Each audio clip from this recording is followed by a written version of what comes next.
Hello guys, Cartoon Retro Boy 64 is here, and I actually want to talk about a SpongeBob game that is way too overhated, and I feel like people are kind of just too harsh towards it. That game is it's a SpongeBob game that people absolutely hate in this franchise and thinks it's one of the worst SpongeBob games ever made. SpongeBob SquarePants: Revenge of the Flying Dutchman. The game that was on PS2 and GameCube and Game Boy Advance. This game had a infamous reputation from the franchise. This is widely considered one of the worst SpongeBob games of all time. And do I agree with this statement? No, I don't think it's that bad. I don't think it's even as bad as frickin' Plankton's Robotic Revenge and Hero Pants, because those are the deadbeats. Those are the Sonic Boom games of SpongeBob franchise. If I'm being honest, actually, you know what? A better comparison is I think that Plankton's Robotic Revenge and Hero Pants is basically the later Mario Party games of the franchise, or heck, it's basically the Paper Mario Super Sticker Star of the SpongeBob franchise. Let's just say that for sure, because honestly, that's a better comparison. Honestly, yeah, Plankton's Robotic Revenge is comparable to Paper Mario Sticker Star, and Hero Pants is comparable to Sonic Boom. So that's not good. Two games that are pretty infamous in both respective franchises. But anyway, Revenge of the Flying Dutchman. What cannot be said about this game, honestly? It has infamous reputation, has so many reviews online, has so many critiques of this game. It's just overall a very infamous game. But what do I think of Revenge of the Flying Dutchman overall? Well, it's going to be more positive this time because honestly, I don't have that much negatives about this one. Okay, first of all is the story. So it involves the Flying SpongeBob getting. Actually, you know what? I'm not gonna really talk about the story around because I feel like this would be. I'm gonna describe it in one short sentence, or at least a few sentences. SpongeBob unleashes the Flying Dutchman from a bottle after Gary digged it up from a chest. Flying Dutchman plans to kidnap Gary and his SpongeBob's friends, and now it's up to SpongeBob to save the day and rescue his friends and defeat the Flying Dutchman. Sounds basic, but honestly, it's kind of the most basic. This is the basic plot of Revenge of the Flying Dutchman, honestly. But what about the gameplay? What does the gameplay involve of? So this game is structured like an open world 3D platformer, which is a very first for SpongeBob games until the Patrick Star game kind of took the sandbox approach. I mean, this was SpongeBob's first 3D open world game before the Patrick Star game anyway, so this is kind of surprising. It feels more open than Battle for Bikini Bottom, surprisingly, which is kind of crazy to think about. Sure, it has some elements from Battle for Bikini Bottom, like there's collectibles, there's enemies, but it feels more open than Battle for Bikini Bottom, honestly, which is kind of surprising. It's more semi-open world, honestly. More structure like Crash to Insanity, honestly. But what is the costumes, though, you're wondering? The costumes are regular SquarePants, jellyfishing gear, karate gear, merman gear, replorer gear, and finally, pirate gear. No, treasure detector, tic tracker gear. That's all the costumes in this game, but two of them are used for either rounds or something else, such as the treasure tractor music being used for treasure tracking in the game, and the karate gear is used for challenges in the game where you have to defeat against you have to karate chop more stuff than the other character. While the other costumes like the Merman gear, the Reef Blower gear, and the Flying Dutchman, Jellyfishing gear have their own dedicated soundtracks. And, you know, This is kind of where the game kind of has some things that are infamous about it. So let's talk about the graphics. Honestly, this game. Honestly, they're not bad. I mean, I think they could have been a little bit better. I mean, they could have been more mastered and more fixed around because I feel like some characters look a little off in this game, but they don't look too bad in 3D this game, honestly, because this is Sponge's first 3D game, so this will be fixed in Battle for Bikini Bottom, thankfully. But I don't think the models are that bad in this game. Honestly, I feel like people are kind of over exaggerating on the models in this game being terrible and stuff because at least I can say they're better than how Plankton's Robotic Revenge and Hero Pants handles models because those games have soulless, stiffness, and just overall ugly models for each character. I'm just saying this because I am dead serious. Heck, at least these models look better than Super Sponge. Yeah, I dare say it's better than Super Sponge, honestly. Yeah, you can't prove me wrong. And, oh boy, and let's talk about the music, honestly. And this is where another part of this game is infamous about. Yes, each track is dedicated to one track, and it loops on forever and ever. And the most infamous example is the jellyfishing gear, because it plays like throughout the whole game, and it doesn't change at all. Like, if you wear the jellyfishing gear will be used the most out of this entire game. So, yeah, you're gonna be listening to this track every single time. And, yep, not gonna lie, even though I like this track, it kind of gets a little repetitive. But I'm not saying it's a bad track though. Thankfully, I'm not saying that, honestly.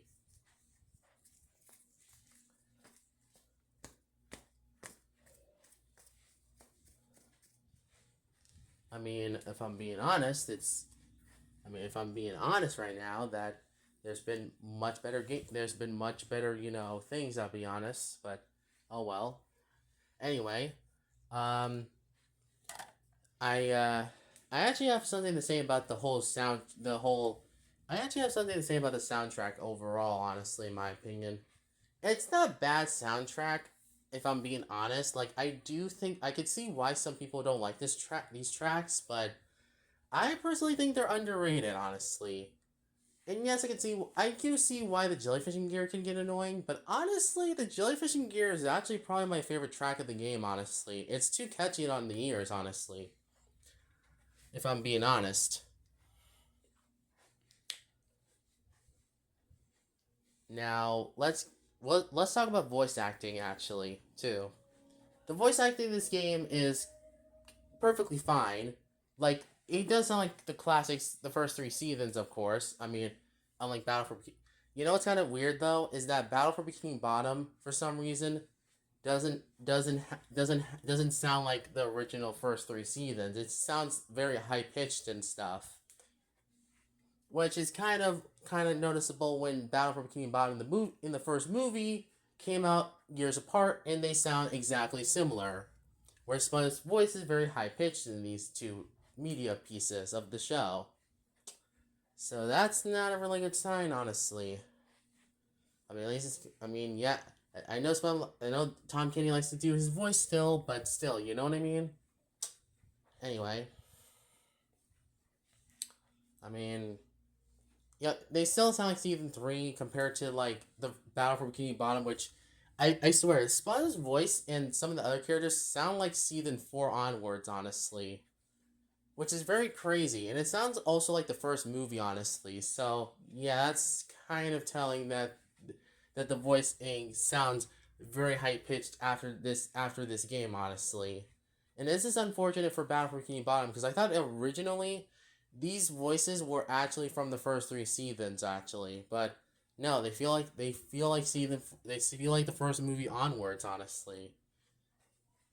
But this is not a downside for Battle for Bikini Bottom, of course. But this is the only problem I actually have with Battle for Bikini Bottom personally. But except of like some other problems I had with Battle for Bikini Bottom, but still. Um.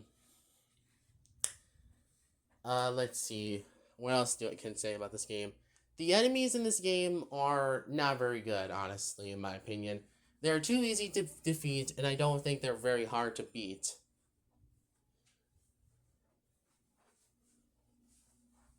And for bosses, I think this game kind of lacks in bosses, honestly. At least the GBA version had more bosses than the console version, honestly.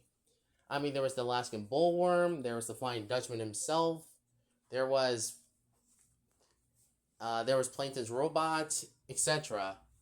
Like, each world of the GBA version had a boss in it, honestly. So, I wonder why didn't the console version have a similar thing, honestly.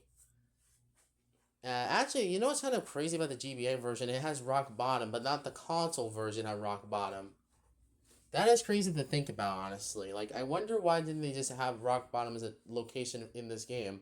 And so is the Kelp Forest in this game too, actually. Because they could have had the Kelp Forest here and here, just like Battle from Bikini Bottom, but I guess they didn't. I guess it was made by different developers, so I can't tell. I guess I can't say that which game has the better location variety. Even though I kind of had to give it to the GBA version, honestly, but you can't. I'm not gonna be judging. I'm not. Beggars can't be choosers, of course. And let's talk about the length of this game. The progression. The progression in this game is okay in my book. It feels a little. It feels like sometimes you have to backtrack to previous areas, but because it kind of gets a little repetitive. But I'm not gonna say that's a whole bad thing, honestly.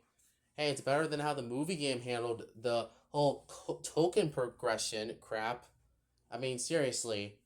In the movie game, you literally had to collect so many Goofy Goober tokens to unlock this one stupid move, or or you can't progress to the next level without getting more tokens, which is a dumb requirement. Which is a dumb requirement that could make some people frustrated because they had to do the ring challenges and the time travel challenges. Like I said, this is just me critiquing a little bit of the movie game right now. So this is not related to Revenge of the Flying Dutchman, but it's related to the movie game, of course. But active Revenge of the Flying Dutchman, at least it's not as bad as the movie game, honestly, when it comes to progression, honestly. Or True for Square, of course, because that game also had some, not good progression, honestly. Because it feels like that game also just pads out its runtime by having these challenges that you can't unlock until you beat the level at first time, of course. But anyway,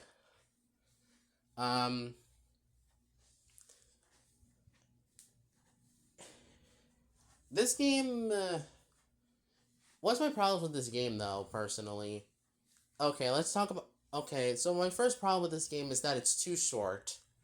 Yeah, I feel like this game could have been a little bit longer if they had Rock Bottom and Kelp Force in this game, honestly.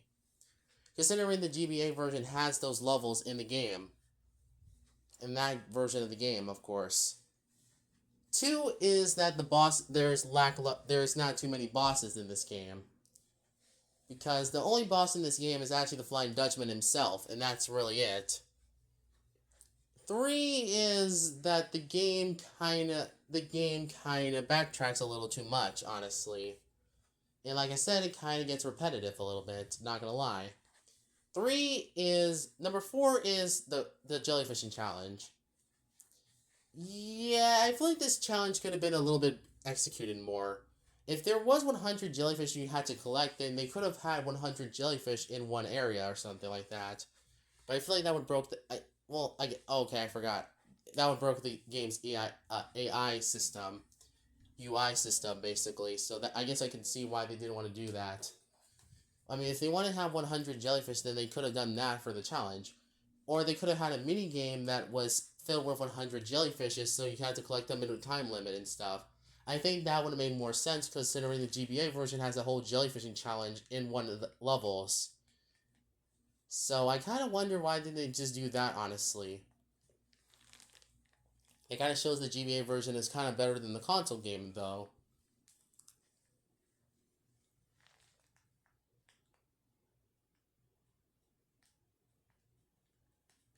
But of course, I'm not going to judge.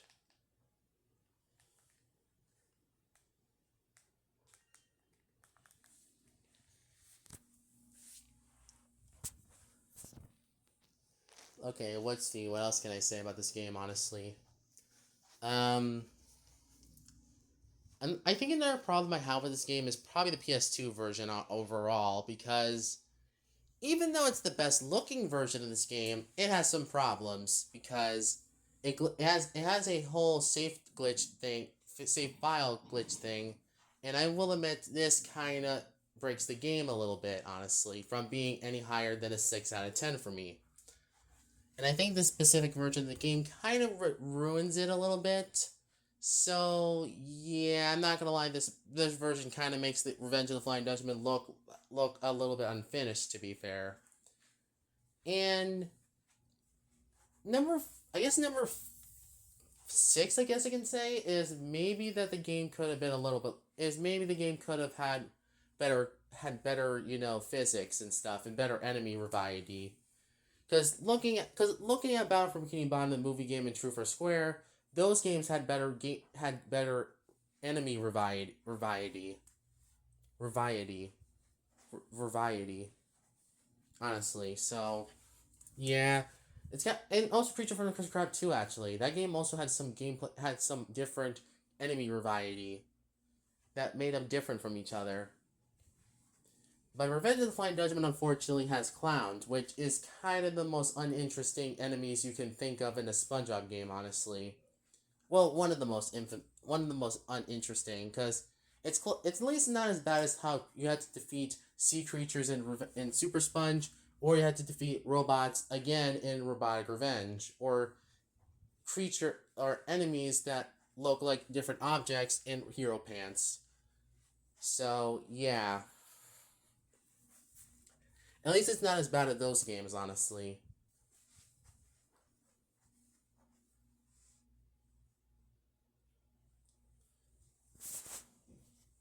Another thing I feel like this game could have been better at is maybe that some of the graphics could have been improved on if it came out in a different year or something like that.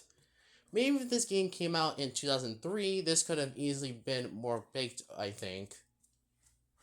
But of course, since this had to be deadline in 2002, that means this game is feels a little bit feels a little unfinished, to be fair, and could have had more elements, so it could have been much better, honestly.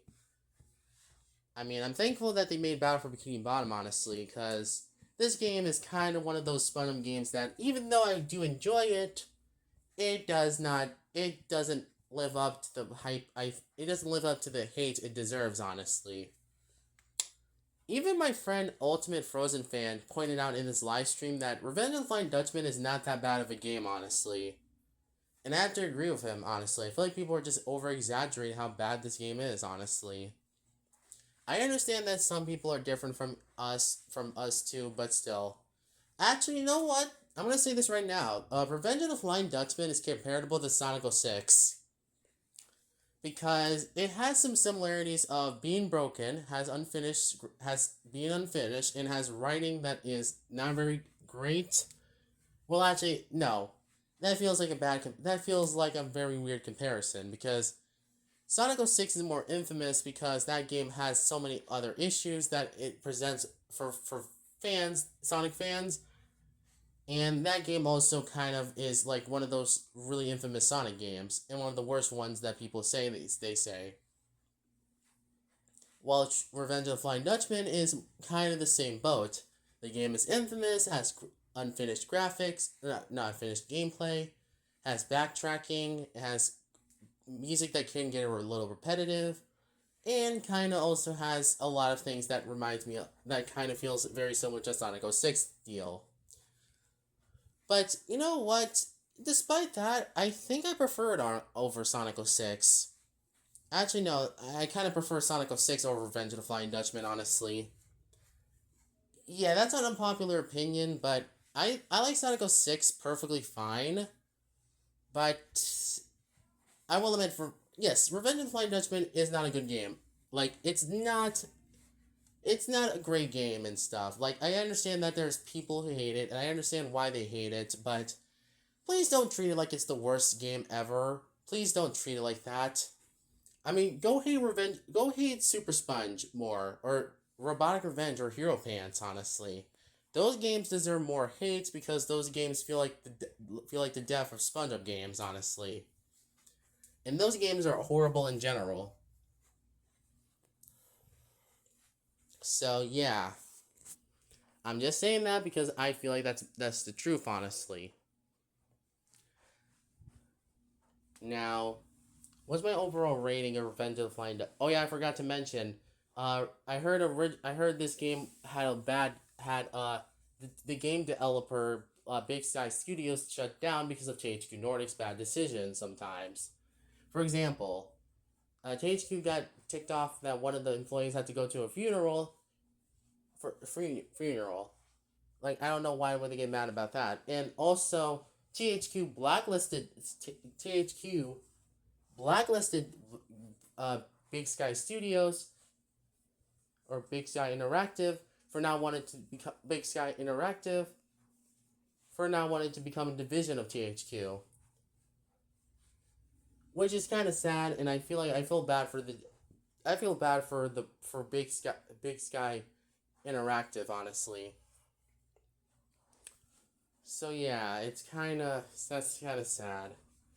Though the other game they also made was Jimmy Neutron, the video game, which is not a very good game, honestly. But it's not the worst game I ever played, of course, because I still prefer, like I said, I still prefer it over SpongeBob Hero Pants, Robotic Revenge, and of course SpongeBob Super Sponge. Because those are the worst SpongeBob games ever made, and probably my top 3 least favorite games of all time. If I'm being honest. And yes, I have to say this. Like I said, I'll give Revenge of the Flying Dutchman overall a 6 out of 10 to me. Like, it's not the worst SpongeBob game ever made. I mean, I won't treat it like it is, but it's certainly not one of those SpongeBob games I would ever replay if I wanted to. I still enjoy it, but I don't think it deserves the hate it gets, and it's very close to a 7 out of 10 because I can tell this was very close to being a good game, but I feel like the flaws this game kind of tainted a little bit from being anything above a 6 out of 10 to me. So, yeah, that's my review of Revenge of the Flying Dutchman. This review has been 22 minutes long, like a regular 22-minute special of SpongeBob. Thank you guys for watching. I'll see you guys next time, and hopefully I'll do a better SpongeBob review than this one. So, see you later, and I'll see you guys next time. Cartoon Retro Boys out.